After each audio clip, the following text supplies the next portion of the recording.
Connection. I am now live. Ali, will you tell me if you can hear me? I will. All right. I'm joining the feed. Takes a moment. I think I hear you. I think I hear you. You do? Do you really? Yes. Turn my phone off and turn it back on, guys. It was that simple. Of course, now the add function is not working again. I'm so angry. Is there did I spill something on my phone? What's happening?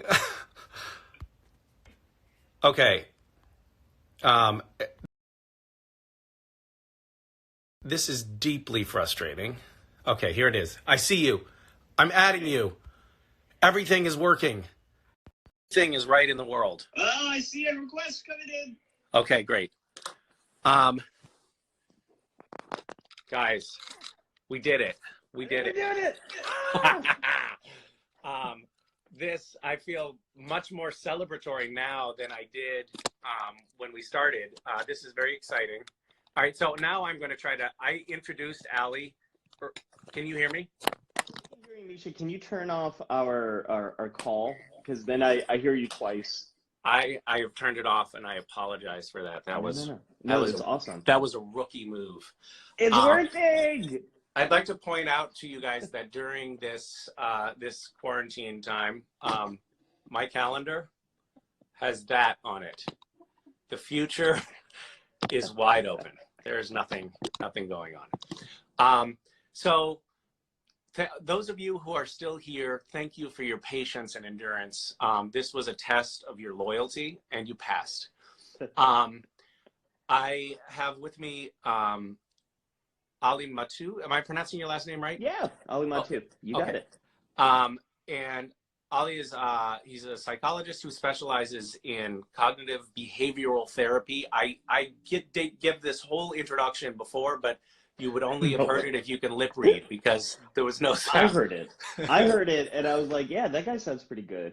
I don't think anyone else heard it. Well, let me redo the introduction. So Ali's a psychologist who specializes in cognitive behavioral therapy, or CBT, which is not to be confused with CBD. That's something different, also helpful at times. Ali specializes in anxiety disorders of many different iterations. He taught at Columbia University. He's been interviewed by the New York Times. He's been on Netflix. He's been interviewed by NBC and CBS and other outlets. And now your career has kind of peaked because you're on a CW actor's Instagram feed. Everything has been building to this moment for you.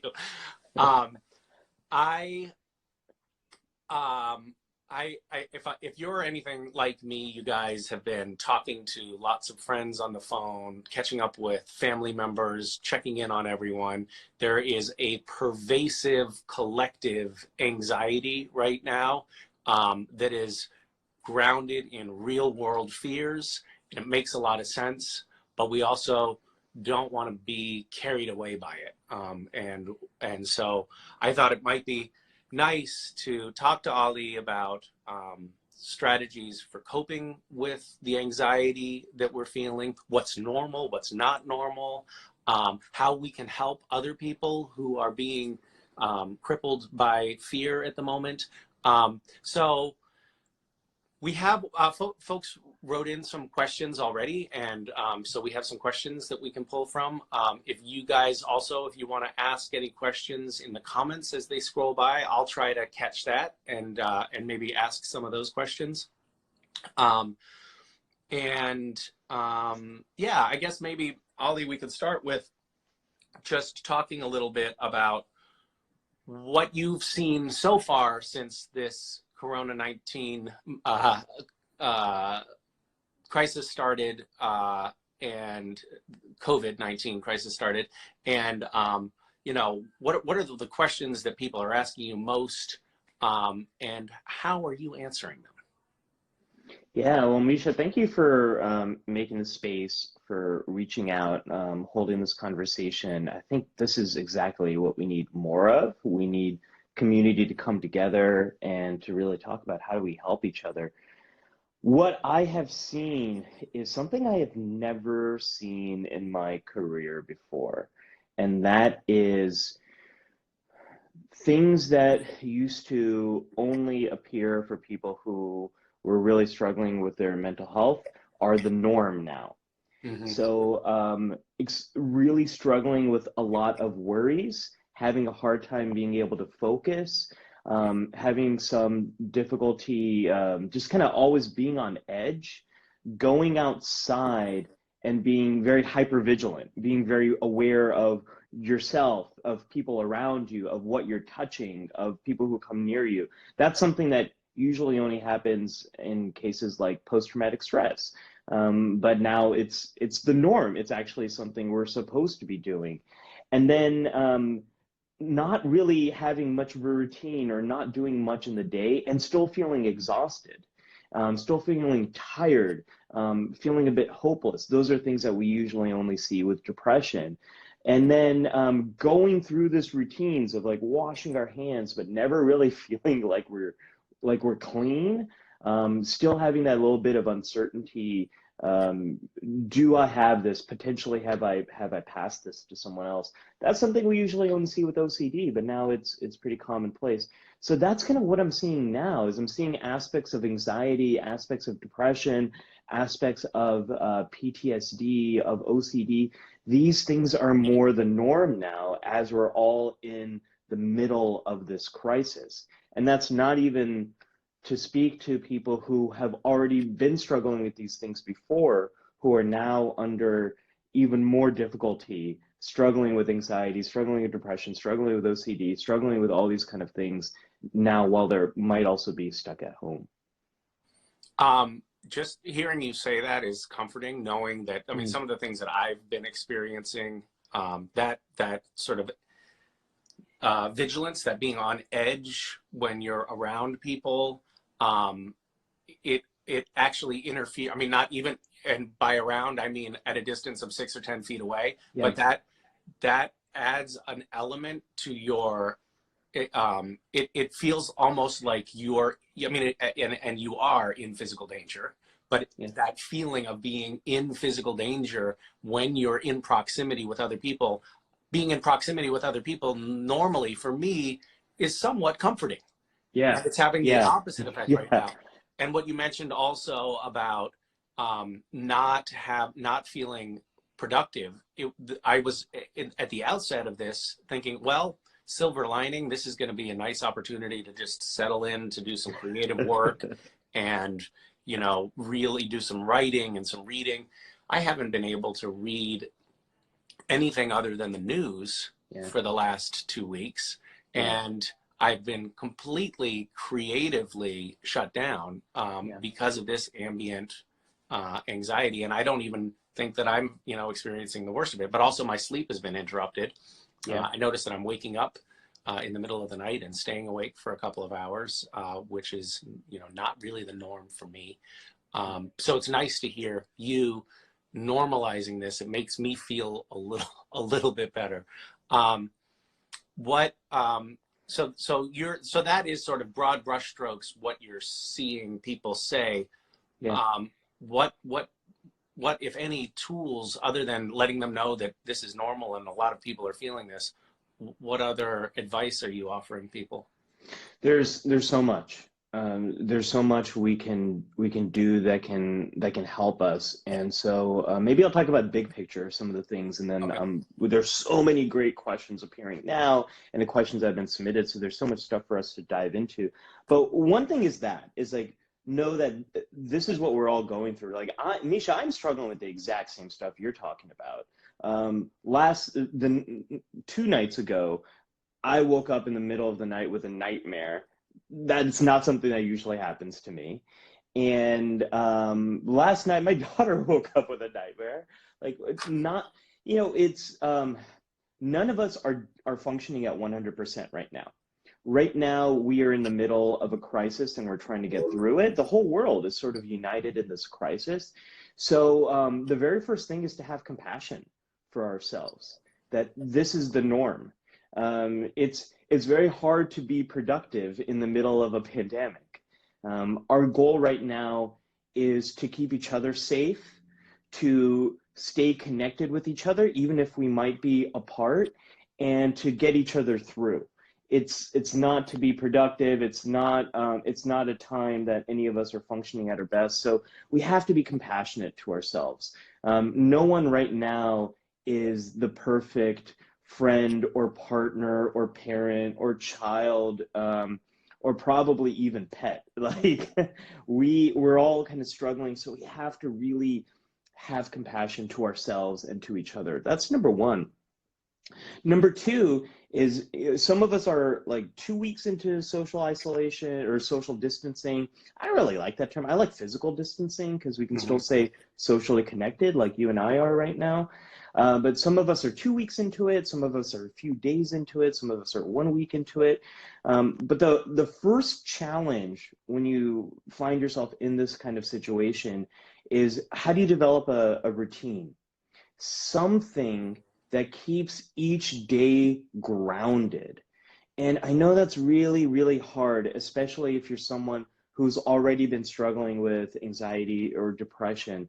But having something that grounds your morning, your afternoon, and your evening, it really helps. It really helps kids. It helps teenagers. It helps adults.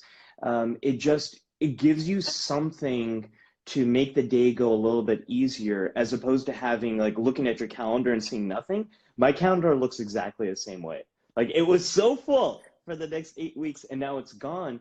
And that is actually really scary, like looking into that abyss and not seeing anything, because we're so used to having things around our calendar, around our day, that that ground us, that give us something to look forward to.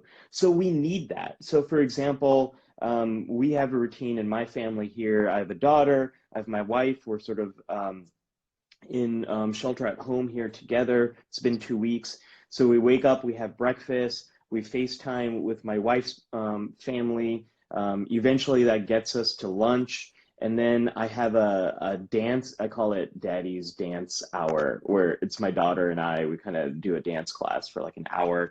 After that, we have a snack, then we FaceTime with my family. Eventually that's getting us to dinner. We put her to bed. And then my wife and I watch one thing every day that helps us detach. So that's part of our routine. The other thing too that's really big, Misha, you kind of alluded to this, we have to limit news, and we have to limit also social media, because social media, for the most part, is full of coronavirus, COVID-19 stuff.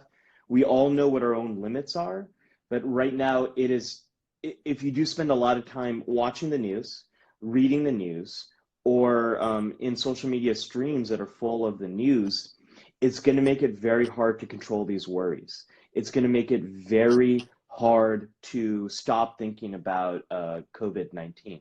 So what I've been recommending to everyone is you actually do need to have some updates, actually more on local news than national news right now. But what I'm recommending everyone is find a way to get your news once early in the day and once a bit later in the day, probably not before you go to sleep, because that might make it harder to fall asleep. I've made that mistake a few times. Not good. Don't recommend it. But what I've found that's really helpful for me is to listen to the news. I've been, there's podcast updates, but I've been listening to NPR news because it helps me not to see the images. It helps me to get the information but not see it and not have to read it. It's about 2 to 3 minutes in the morning and 2 to 3 minutes in the afternoon. I hear about what I need to know both nationally and locally, and that's it. Other than that, I really try to stay away, Misha, because it's too hard for me. It's too hard for me to read news and to be reminded of all of this sort of stuff. And the other thing about anxiety is when we're worried, when we are scared, in moderate doses, anxiety helps us. It helps us to be more on guard. It helps us to prepare. But when we keep getting reminded about these things, it can lead to even more uncertainty, even more fear, and then we can just feel kind of paralyzed and stuck, or we can have even more worries that are harder to manage. And for me, and a lot of people I work with, the more you get exposed to this information, the harder it is to deal with those worries. So routine, limit your news, limit your social media. And the other big thing here, and then I'm going to shut up because I want to hear from you. And I know we have so many questions. The other big thing is finding something that you can totally get absorbed in, finding something that can just totally occupy your mind and makes you feel like you're making some kind of progress. So the idea is absorption and detachment, something that absorbs you and something that detaches you from your day-to-day. So that might mean rewatching a show that you love and you know well, maybe Supernatural I can recommend. Or it might mean playing a game that you love. I know Animal Crossing, a lot of people love it right now because it's so different from the day-to-day and it's kind of calming and soothing. I've been actually going through I have them like all right over here. I have all my old family albums, and I'm going through those with my daughter. She's never really seen them, and she loves it. And to me, it kind of takes me out of my day-to-day. So finding an activity that you can get absorbed in and it helps you detach from your day-to-day life, that's a big one that's going to help us through these kind of situations. What about meditation? Is that something that you recommend for people? And if somebody hasn't meditated before, is there a way that you recommend they start? Yeah, meditating? What's I find awesome, that meditation is helpful for me. Yeah. What kind of meditation? What's your process? How do you like to do it? Insight meditation. So it's focusing on breath and sensations primarily on the body. But I've been doing that for a long time, and I learned it at 10-day silent retreats. So I actually don't really know what the best way for someone who hasn't been to a long retreat and hasn't had a lot of instruction to be initiated into meditation. I've heard a lot of people recommend mantra meditations as an easy way to start meditating, but I don't know if you have any insight into that. Yeah, what I love about meditation is that it gives you a way to get more focused on what's happening here and now. It gets you a little bit out of your head and out of worries and out of all the stuff that you have to do and all the things on your mind, and gets you kind of pulled into your body, gets you pulled into the here and now. So you mentioned two things that I think are great ways to start. So you mentioned breath, and you also mentioned sensory. So one of the easiest ways to deal with intense emotions is to change your body's chemistry. And one way you can do that is by slowing down your breathing. So what that means is just slowing your breath. You don't have to worry about doing any kind of fancy breathing. There's a lot of breathing techniques, but you want to do a slow inhale and a slow exhale. We could just do that together. If everyone watching the stream wants to do that, you can. I'll go into my therapist voice and just kind of soothe and kind of quiet things down a little bit. And all we want to do is kind of breathe in slowly, hold it, and slowly exhale. Let's try that again. Slow inhale. 1, 2, 3. Hold it, and a slow exhale. And you can just keep going like this. You can do a slow inhale, focus on the breath, and a slow exhale. What this does is it triggers your the calming part of your body. There's a part of your nervous system called the parasympathetic nervous system. Its job is to calm you down. And slowing your breath down, it triggers that, and it will calm your body down. A few other ways to change your body chemistry: exercise can do it. There's something called the Dive Reflex, which is one of my favorite things in the world. This is actually really great if you might be in more of a panic situation, but I find it very moving. It's something that, Misha, you and I, every species on this planet who has a backbone, we all share this in common. It's the dive reflex. So if we get water over here, in this part, it's kind of like if you wear a scuba mask, it's like this area, and you get water in your nose and you hold your breath for about 15-20 seconds, your body thinks it's diving into water. And it triggers that same part of your body called the parasympathetic nervous system. And it just calms you down because it helps you to survive if you're diving underneath the water. I've got a video on my YouTube channel about how to do this. Is this where you splash cold water in Yeah. your face? And is that the vagus nerve? It's the vasovagal nerve is this main nerve connecting your heart to your central nervous system, and it just it immediately kind of like slows down your heart rate. You want to be careful if you have a heart condition because this does slow your heart rate down very quickly, and it does lower your blood pressure. But it's splashing the water kind of simulates it. But if you actually dip your water or if you dip your water, this thing is called a head. If you dip your head into water, you want to cover this area. About 15-20 seconds will be enough to trigger the dive reflex. That's another one. So quick ways of reducing anxiety is slowing down your breath, getting some physical activity, the dive reflex. Getting back to meditation though, slowing down your breath is a great way to do it. The easiest way into meditation, I think, is something called mindfulness, which is all it's about is getting really focused on the present moment and just experiencing it as it is. So you mentioned sensory details. I love that. So whether it is eating, like eating ice cream, let's say, or it's about listening to music, or sitting in your room and listening to sounds, anything that involves a sense, so touch, smell, taste, what are the other senses? There's more. Sound. Hearing, and sound. I'm still missing one. Sight. Smell. What was that? Sight. Yes, sight. Yes, okay, yes, that's the one we're using right now. Each other. This is what happens Saturday morning when you're sleep deprived. If you do one thing and do it wholly and put your complete focus on it and try to notice it with a lot of detail, that's something called mindfulness meditation. And I like doing it with food starting out. So I'm drinking some coffee right now. If I spend some time like looking at the coffee and really describing it and describing it without judging it, like actually looking at it right now. I don't know if you all can see it. If I do that too much, it's probably going to fall.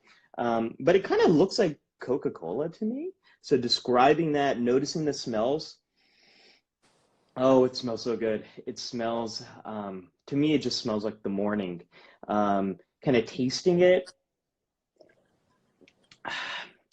This tastes, it's a little bitter, but that's okay. I'm not going to judge it. I'm just going to notice it, and noticing how your mouth changes as you drink it, really slowing the process down, diving into it. That's mindfulness meditation. You can do it with any sense. I like doing it with songs. I like doing it with music and just really listening to it. What are the lyrics? What are the sounds? What is that experience like for you? The stronger the sensations, the easier it is to do mindfulness. It's a great way into meditation. Great. That's so helpful.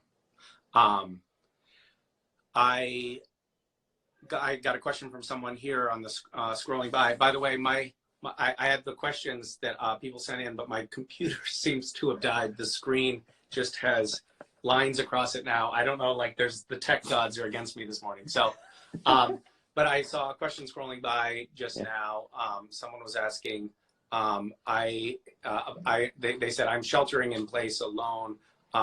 What do you recommend for someone who misses physical touch? Oh gosh, this is really hard. I think we're all really struggling with that right now. The thing we all want to do more than, like, I have never wanted to give my friends a big hug more than I want to right now. So we all are struggling with that. We're social creatures. We want that contact. So what I would say is I'm with you. I'm feeling the same way. I want to give you a big high five right now if it wasn't not recommended by the CDC. Right.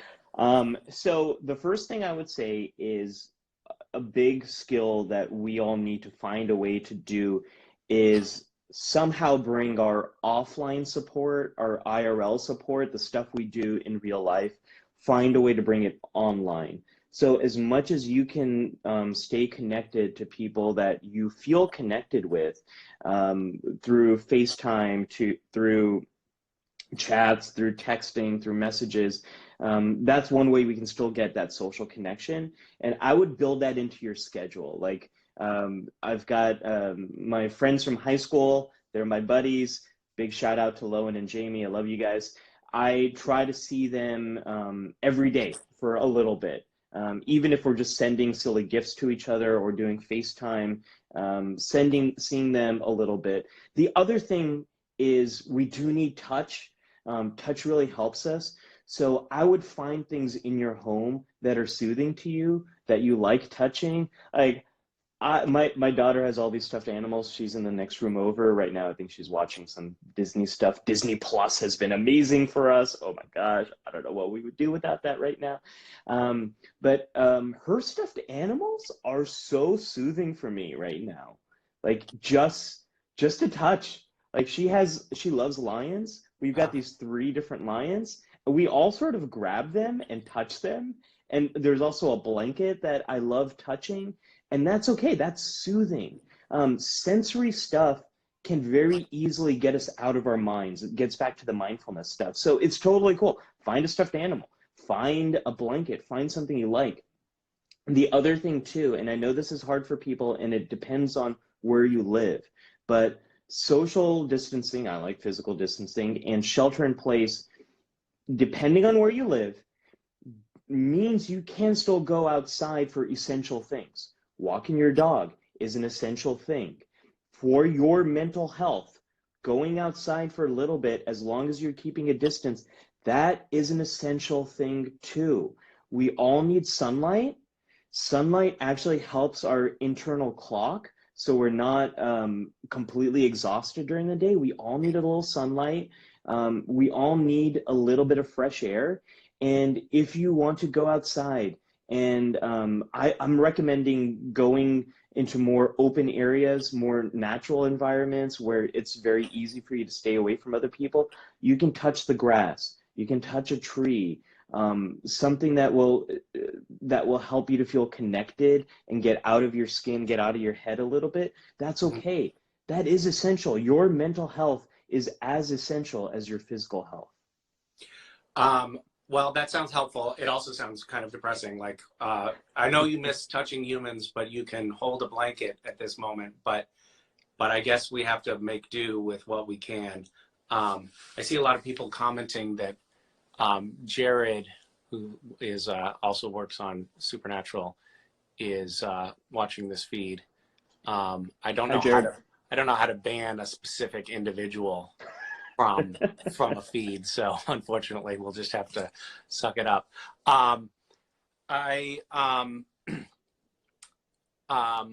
I think that's a big challenge. I think people are having to deal with these surrogates. You know, we're doing these we're doing these virtual conversations. We're doing phone calls and FaceTimes with friends.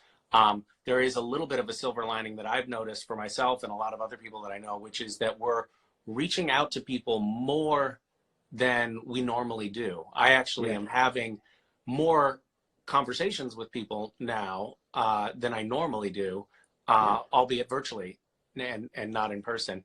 And I think your point about getting outside and making a point of getting outside is really critical.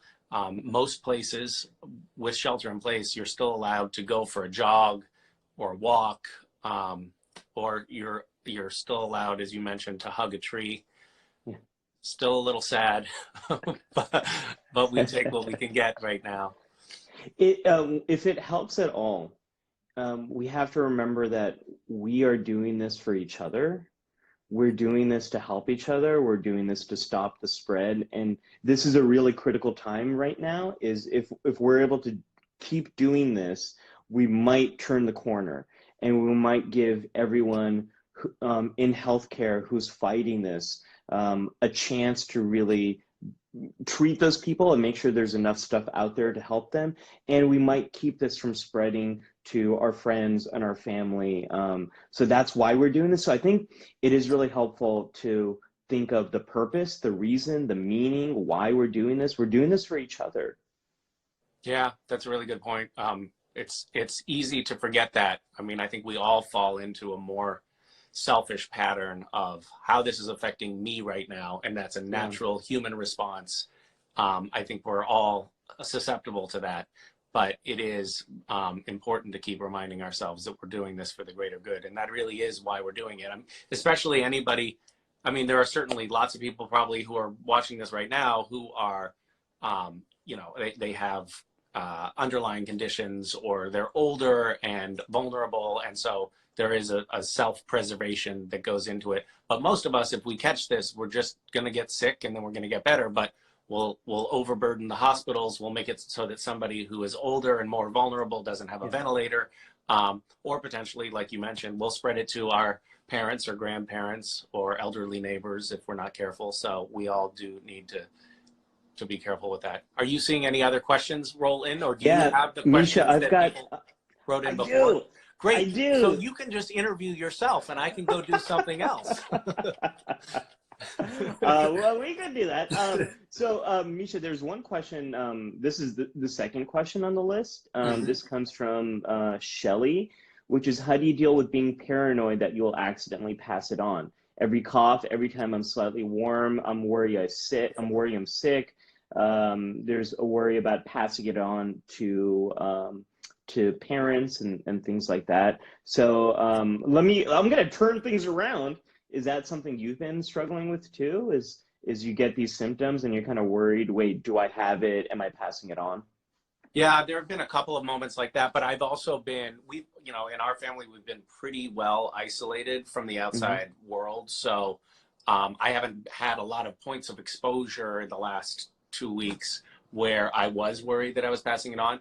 But children have symptoms of, digestive problems. My son was throwing up last night and coughing a lot and kept me up much of the night with that. And I can't help but wonder, is that COVID-19? Are we now a pod of an infected family? I don't think it is. I don't know how that would have come in, but then again, I don't know how something else would have come in to make him sick. So yeah, I think I've also talked to a lot of people who are asking that same question. Like, do I have symptoms? Is my chest feeling tight right now, or am I just anxious? And trying to parse that out. For people who don't think that they're sick normally, I think a lot of us are like, am I sick? What's happening? Yep.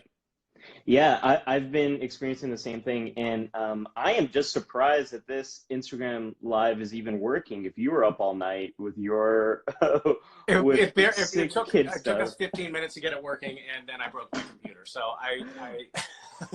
yeah, we're both not functioning well. We both had like sick kid stuff, nightmare stuff going on. So I'm just amazed that this is even happening. So this is something, so one thing to keep in mind is this is partially anxiety doing its job. This is an extraordinary situation, and it's okay to be more cautious and more concerned about these things. We should be.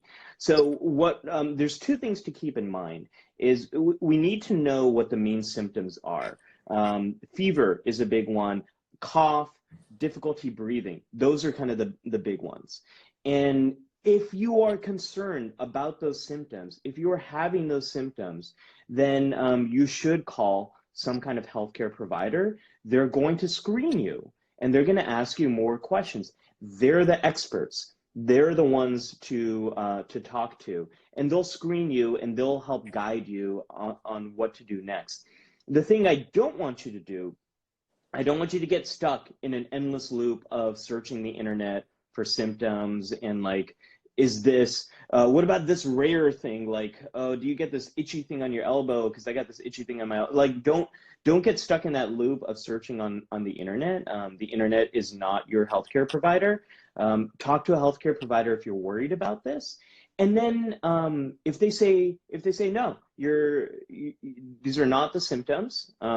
Sneezing, not a common symptom. You know, diarrhea, not a common symptom. Throwing up, not a common symptom. If they say no, then you have to sit with that and then find other activities to keep your mind absorbed. Don't keep calling a bunch of different healthcare providers. These folks are the experts, and to some degree, having a more caution about this is the norm, and it's what we should be experiencing during this time. I have one more question for you. I think it's something that I've noticed for myself. I tend to, I think, soothe myself by doing things. Like, I feel like, all right, there's a problem, but at least I'm doing something about it. I'm you know, trying to help or trying to solve this. And that's a coping mechanism that I generally have. And so confronting this, you know, this crisis, my impulse is to, all right, let's roll up our sleeves and figure out a way that we can contribute, that we can, you know, help solve this problem. But it feels incredibly frustrating and a little helpless when the thing that you can do is just close your door and stay inside and stay away from other people. That feels really limiting and really ineffectual in the grand scheme of things. Do you have any advice for that? Like, how do you feel like you're doing something in a situation where we're kind of overwhelmed by helplessness? Yeah, so helplessness is a big challenge of this whole situation right now. And we all need to focus on things that are in our control, that we can do. And so number one, Misha, you said it, is sheltering in place and staying with our small little units that we live with. That is a big thing. The coronavirus does not move by itself. It moves through people. It latches on to people. It latches on to things that we touch. And if we aren't moving, the virus is not moving. So I just want to think about, just want to share how amazing this thing is that humans, this thing meaning humans, I sound like a robot. Robots say stuff like that, like humans are very interesting, or aliens. I promise I am 100% a human. But like, how amazing is it that humanity, in a matter of days, has become united around trying to stop this virus? And the way we stop it is by stopping our movements. It goes against every urge that we have. We want to connect. We want to see each other. We want to be there. We want to do stuff. And we are fighting every impulse we have as humans to stop this thing. Like, that's amazing. Like, I've never seen, I don't know if anything like this has ever happened in our history as a species, that we're all united on this one goal. That's a very big thing. Mm-hmm. That's not us being helpless. That is us saying, no, virus, we are not going to let you destroy our way of life. And we are going to do this thing to stop you. That's what we're doing right now. It's not a helpless thing. It's an active thing. So that's number one, is like really connect with what we are doing here. And number two is, let's focus on the stuff we do have in our control. So Misha, you created this live stream, you created this event. This is something in your control, and it's one way that you're making a difference here. We also can focus on the things that we can do in our families, in our homes, things that are in our control. Is there something you really wanted to do? It doesn't have to be about trying, doesn't have to be COVID-19 related, but is there something in your home that you've wanted to do? Is there something like for example, I also have this, like, I'll show you because that's what the thing I'm doing. There's my light, but I've got this like closet that has like all these old electronics and cables and wires and stuff. And I've just kind of been going through it and just trying to clean it out. It makes me feel like I did something. It makes me feel like I'm moving forward on something. So finding things in your day-to-day life that are in your control, that make you feel like you're making some kind of progress. And again, it can be as simple as Animal Crossing, just making progress in that game. Whatever makes you feel like you're moving forward, Are you that's awesome. sponsored by Animal Crossing? Are you I seem to be plugging that game an awful lot here. I wish I was. I actually try. I don't even have a Switch. I tried to get a Nintendo Switch before this whole thing happened, and Nah, it it's like too late now. You'll just have to it's too wait late. Yeah, until yeah, yeah, yeah. next No. Christmas. I see a lot of people saying answer Jared's question, but I don't know what Jared's question was. So can somebody repost that for me? The way this is scrolling through, I can't look at all of the questions. Yeah, I noticed that I've been doing exactly what you're talking about. I am trying to have some semblance of control, and so I'm finally like cleaning out my closet as well, and finding some really haunting things in there that I didn't know were there. All right, so is anybody going to post Jared's question? While we're looking for Jared's question, Yeah. Misha, should I ask another one Yes. from our thing? So there's a question from Renee about how to find empathy or middle ground while living with people who don't seem to have much of their own to spare. So people who might have different views than you, people who might not be really believe in social distancing right now. So how do we find empathy for these folks? So I'm going to do the same thing I did last time. What's your advice on that situation? I mean, I think that at the moment, it's a matter of understanding that everybody's coming from a different place. Yeah. A lot of people are tuning out the news. They're not thinking about all of the moving parts that are going into this collective action that we're taking, as in many cases, an act of self-preservation. You know, I'm tuning this out. I don't want to think about it. So we have to understand that, but I think we also just have to keep talking about, you know, this is important. And if we are collectively going to get a handle on this without having an unnecessary loss of life, then I think it's a matter of just being patient and trying to educate people. I know a lot of people who've gone through that with their own parents. I had to have like conversations with both my mother and my father, who are, you know, old enough and vulnerable enough that this could be quite dangerous for them, where they were like, oh, I had 10 people over for dinner last night. And I was like, you can't do that anymore. All right, I think I found Jared's question. How can you let your friends and family know that your sadness right now has nothing to do with them not being supportive or present? Okay, I'm going to answer both questions, Renee's question as well as Jared's question. So, Renee, you have to pick your battles right now. Misha mentioned self-preservation. That's number one. Is if you're living with family who has different political views than you, or isn't following the things that you think are important to follow right now. Number one is take care of yourself. So that might mean you might need to even socially distance yourself from your family in your home, or the news that they're watching, or whatever it is, to help you get through the day. And then the next thing here is trying to find compassion for the things that you both share in common. So what are the values that you both share? Keeping each other safe and healthy is probably a value that you all share. Is there any way you can unite around that, or unite around the things that you both do see eye to eye on, and focus on that?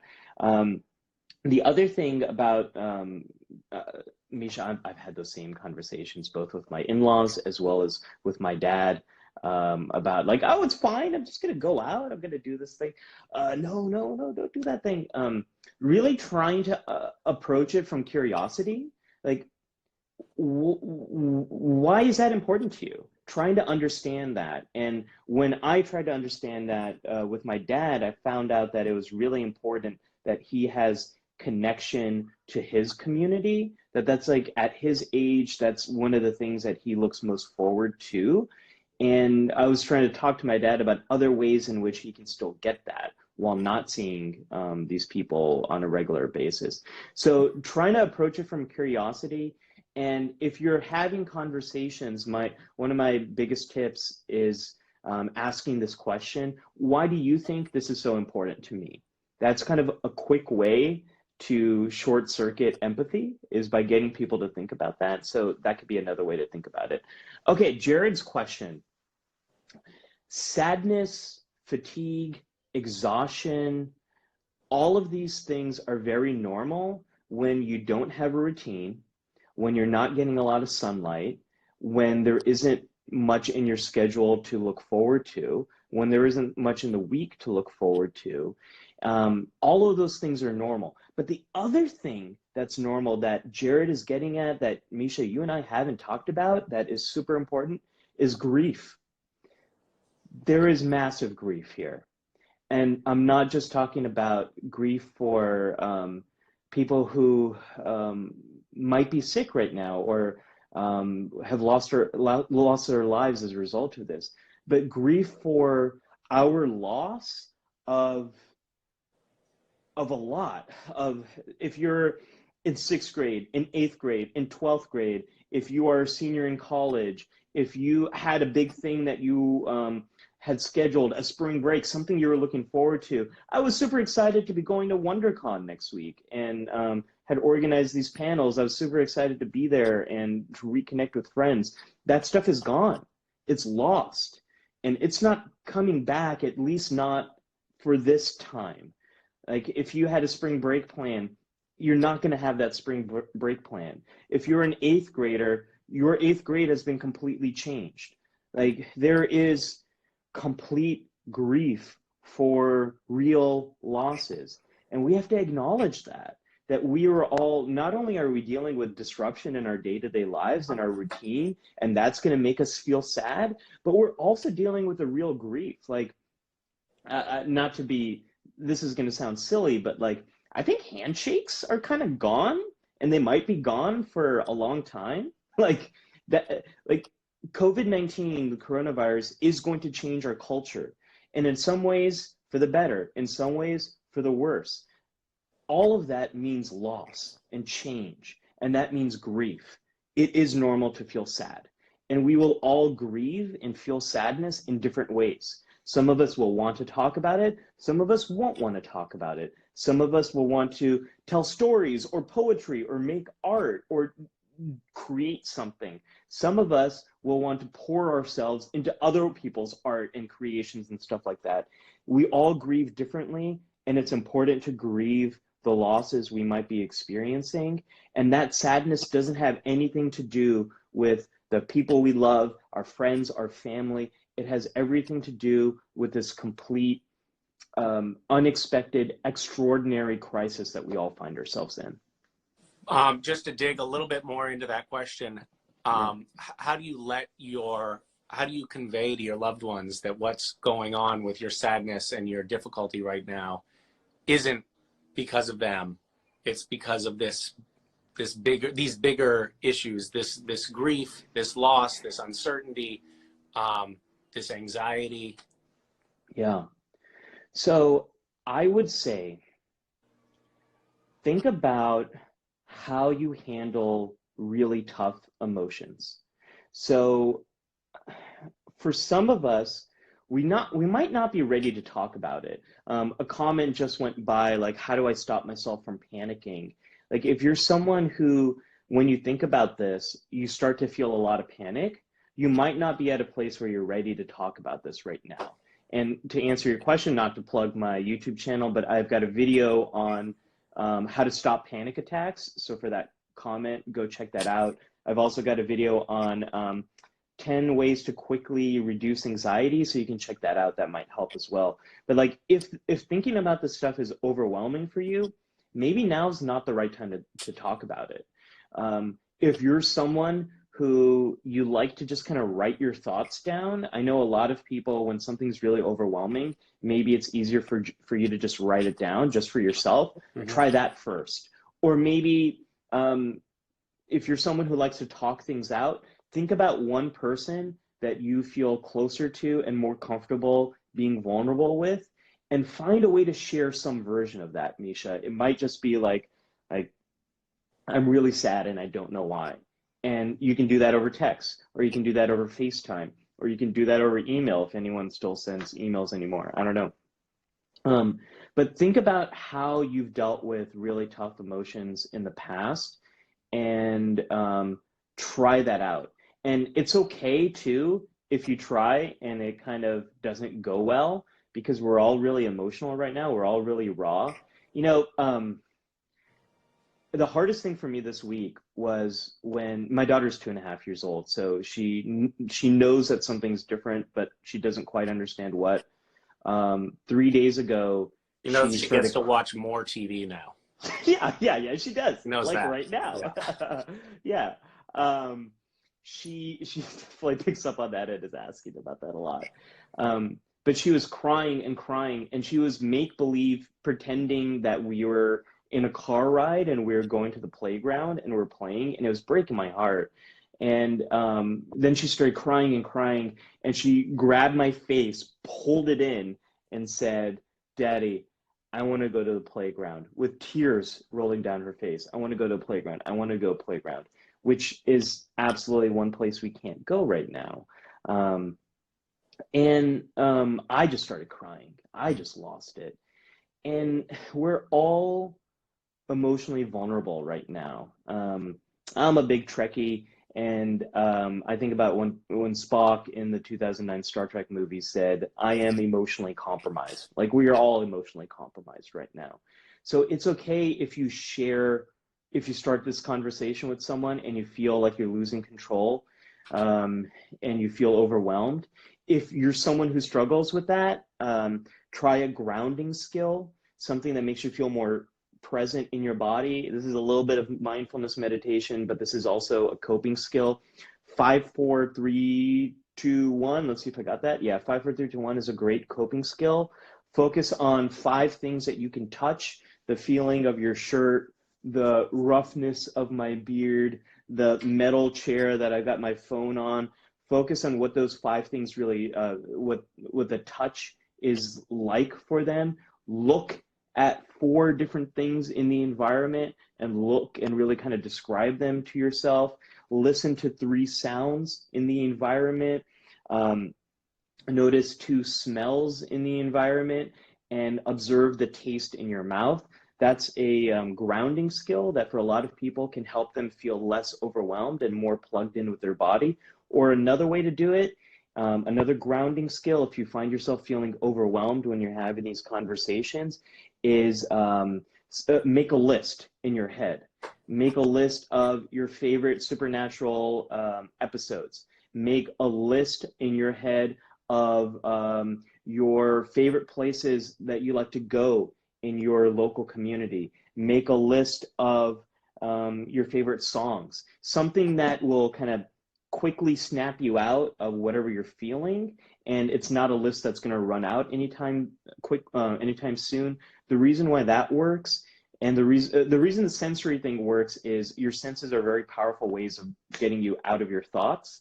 The reason why lists work is it sort of snaps into gear the more rational part of your brain, this frontal lobe, this part right over here, and it makes it a little bit easier to cool down the emotional part of your brain, the amygdala, which is in the more center part of your brain. It makes it easier to press the brakes on that. So Jared's question is a really good one. It's okay to feel sad. I hate to hear you say that. I hate to give him that satisfaction. I'm just trying to be nice, Misha.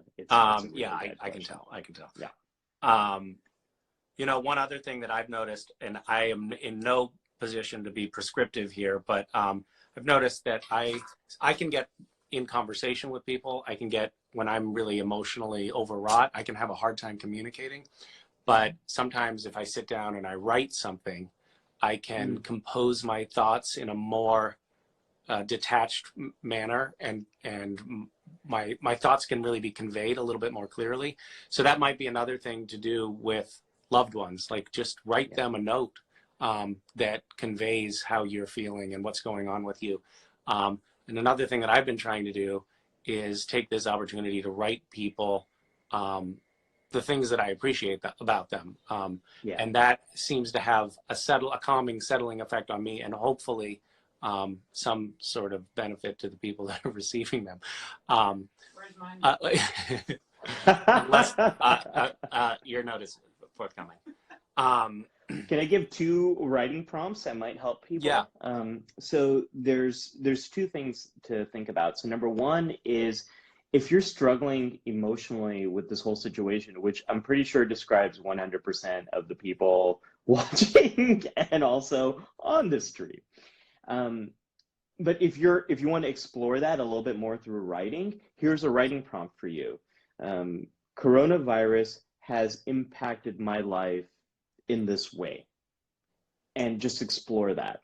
Explore the impact. I've been impacted by COVID-19 this way.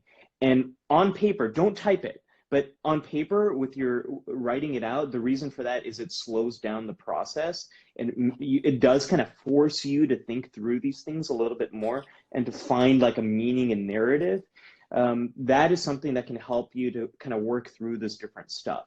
It comes from a really great treatment that is used to help people who've gone through traumatic things, and it's something that can help all of us. The other thing, Misha, gratitude is a super emotion. Not expressing gratitude not only helps you, the person expressing it, it also helps the person hearing it, receiving it, and it helps everyone else who witness it. Gratitude is this thing that is so helpful. So express gratitude to people that it might be like totally unrelated to all of this. It might be like maybe you had a teacher who helped you through a tough time and you're just kind of thinking about them. Like write them a note, send it to them. You have no idea if that's going to be the thing that will help that person get through their day. Or if you are on one of those trips and you go to a grocery store, express your gratitude to the clerk and say, thank you for being here and helping to keep society running. You order something online, you have delivery. If you see the person with a distance, say thank you so much for making it possible for me to get this thing. Like, it's not just our healthcare workers who are putting themselves in harm's way. It is everyone working in delivery, everyone working in restaurants, everyone working in grocery stores, in all the stores where we're getting our stuff. Express your gratitude to them. It's going to make all the difference in their day. We organized with our neighbors to put up signs in front of our houses, thanking healthcare workers for their work and sacrifice and the risks that they're taking to keep us alive. And a nurse stopped on her way to work, and she said, I knew I shouldn't have put mascara on this morning. Now it's running down my face. Thank you for making my day. She just unrolled her window and said that. It's amazing to think such a small gesture, this little shoddily made handwritten sign could have an impact on somebody. But, especially when emotions are raw and people are worn out and frankly, everyone is scared, hearing these things, I think, is really helpful and more meaningful than I think we would give them credit for. But yeah, I think you're right. It's something that, I've been really worried about all of my therapist friends because this is one of the first times when we were all struggling with the exact same stuff we're trying to treat. And it makes a lot of therapists really vulnerable for burnout and for something called compassion fatigue, when you're out of juice. You're done. You have no more energy left. And I'm hearing the same thing from all of them, which is when the people I work with, when they say, thank you for being here, or are you okay? How are you doing? That makes all the difference, because it helps you to connect with why we're doing this stuff. It helps us to connect with our shared humanity. And it's that simple stuff. It doesn't have to be a big gesture, but it's just being honestly expressing your care, concern, and gratitude to another human being. That can be the thing that helps us to get through. That's like an emotional hug. We all want to reach out to each other. This is one way we can do it without touching it, and it can make all the difference. Well, I'm wary of us running on too long here, and I think maybe you know, if you're game, we can talk about it offline. But might be lovely to do this again. This feels Let's do it really again. helpful, and people are they're still watching here. So yeah, maybe we should try this again sometime soon. Yeah. But in closing, I wonder if there's anything that you want, any resources that you want to point people to. I know that you have your own YouTube series, so maybe you can mention that, but then any other resources or parting thoughts that you have for folks?